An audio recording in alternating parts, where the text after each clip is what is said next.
Silakan Bapak, ada mic. Sebentar, ada mic. Tolong ambil aja.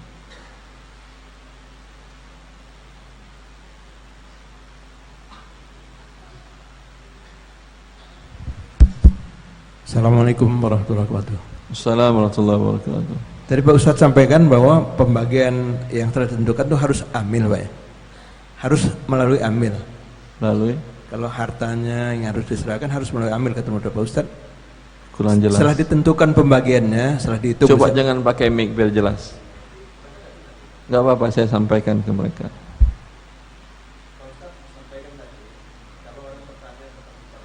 Orang bertanya tentang yang bukan amil. Setelah tahu,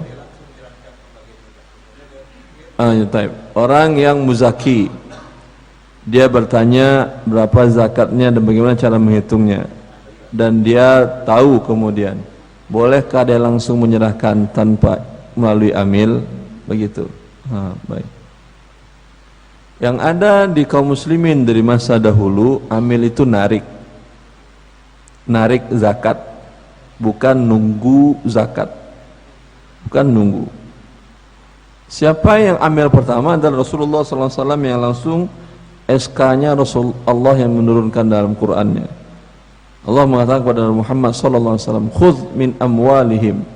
Muhammad, ambil dari harta mereka.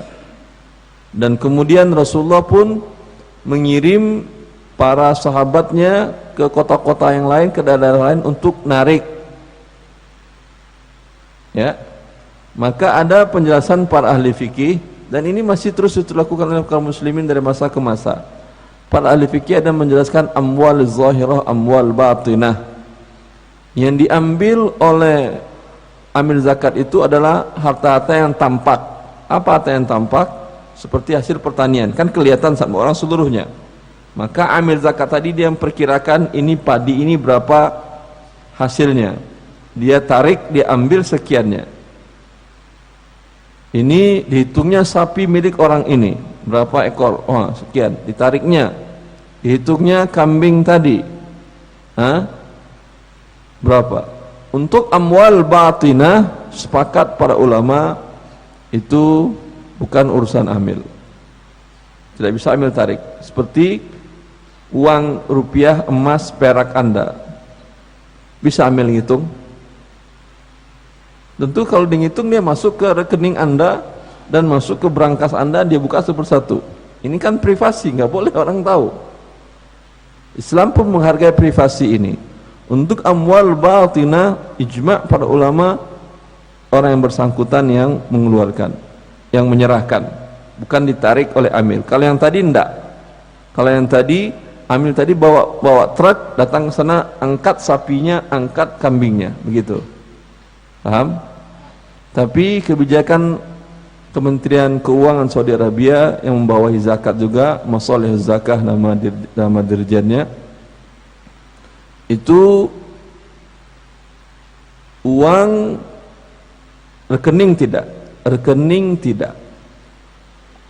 di bank itu amil zakat di Saudi Arabia sampai sekarang tidak mengganggu gugatnya, masing-masing menyerahkan karena itu kan privasi. Tapi kalau bisnis usaha, iya, di sana setiap usaha itu mesti dibuatkan akta notarilnya, pendirian PT perusahaan tadi, dan bahkan warung-warung kecil, gerobak pun itu harus ada izin pendiriannya. Ya, harus ada pencantuman modal sekiannya.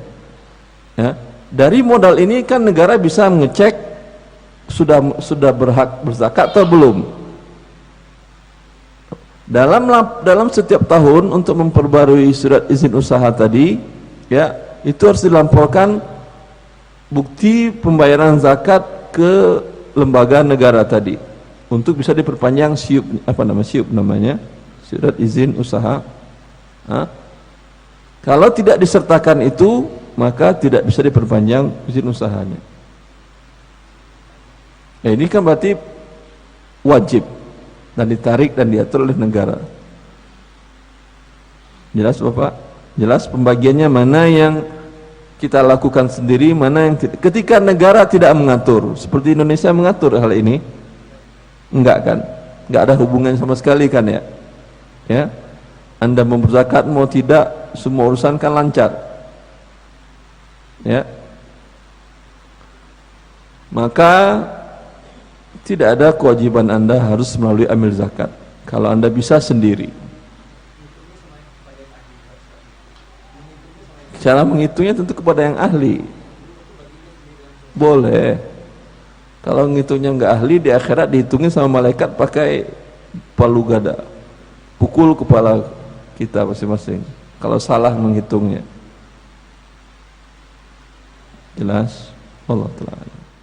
Yang lain?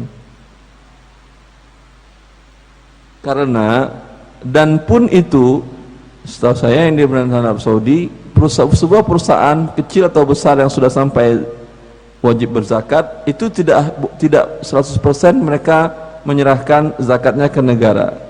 Ya, sepertiganya hanya 3/4 yang mereka serahkan, maaf, 2/3 yang mereka serahkan ke negara, sepertiganya mereka yang menyalurkan sendiri. Ya, itu dalam sudah ketat pun masih ada ruang untuk si muzaki menyalurkan sendiri. Hikmahnya apa di belakang ini?